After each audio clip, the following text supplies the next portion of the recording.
ಚಿಕ್ಕಮಗಳೂರು ಜಿಲ್ಲೆಯಲ್ಲಿ ಮತದಾರರ ಪಟ್ಟಿಯ ವಿಶೇಷ ಪರಿಷ್ಕರಣೆ ಕಾರ್ಯ ಚುರುಕಿನಿಂದ ಸಾಗಿದ್ದು, ಮತದಾರರ ಪಟ್ಟಿಯ ಮ್ಯಾಪಿಂಗ್ ಮಾಡಲಾಗುತ್ತಿದೆ ಎಂದು ಜಿಲ್ಲಾಧಿಕಾರಿ ಭನ್ವಾರ್ ಸಿಂಗ್ ಮೀನಾ ಹೇಳಿದ್ದಾರೆ.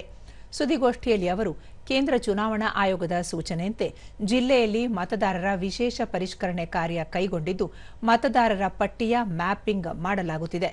ನಂತರ ಮನೆ ಮನೆಗೆ ತೆರಳಿ ಮಾಹಿತಿ ಸಂಗ್ರಹಿಸಲಾಗುವುದು ಎಂದು ಹೇಳಿದರು. ಜಿಲ್ಲೆಯಲ್ಲಿ 9,61,000ಕ್ಕೂ ಅಧಿಕ ಮತದಾರರಿದ್ದು, 8,63,478 ಮತದಾರರ ಮಾಹಿತಿ ಹಿಂದಿನ ಪಟ್ಟಿಗೆ ಹೊಂದಾಣಿಕೆಯಾಗಿದೆ. ಶೇಕಡ 83ರಷ್ಟು ಮ್ಯಾಪಿಂಗ್ ಕಾರ್ಯ ಪೂರ್ಣಗೊಂಡಿದ್ದು, ಉಳಿದ 17 ದಿನಗಳ ಕಾಲಾವಧಿಯಲ್ಲಿ ಶೇಕಡ 100ರಷ್ಟು ಪ್ರಗತಿ ಸಾಧಿಸಲಾಗುವುದು ಎಂದು ತಿಳಿಸಿದರು. ಮತದಾರರ ವಿಶೇಷ ಪರಿಷ್ಕರಣೆ ಕುರಿತು ಅರಿವು ಮೂಡಿಸುವ ಸಲುವಾಗಿ ರಾಜಕೀಯ ಪಕ್ಷಗಳ ಪ್ರತಿನಿಧಿಗಳ ಜೊತೆಗೆ ಸಭೆ ನಡೆಸಲಾಗುವುದು.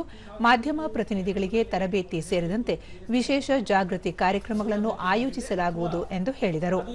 39 ವರ್ಷದಿಂದ ಜಾಸ್ತಿ ಇರತಕ್ಕಂಥ ವೋಟರ್ಸ್ಗೋಸ್ಕರ ಬೇರೆ ವೋಟರ್ಸ್ದು ಪ್ರೋಜಿನಿ ಮ್ಯಾಪಿಂಗ್ ಕೂಡ ಆಗಿದೆ. ಎರಡೂ ಸೇರಿ ನಮ್ಮ ಮ್ಯಾಪಿಂಗ್ 89.27% ಆಗಿದೆ. ಲಾಸ್ಟ್ 10 ದಿವಸದಲ್ಲಿ ಸುಮಾರು 34,000 ವೋಟರ್ಸ್ ನಾವು ಮ್ಯಾಪಿಂಗ್ ಮಾಡಿದ್ದೀವಿ. ಮ್ಯಾಪಿಂಗ್ ಮಾಡೋಕ್ಕೆ ಲಾಸ್ಟ್ ಡೇಟ್ BLOಗಳಿಗೆ 20 ಜೂನ್ ಇದೆ.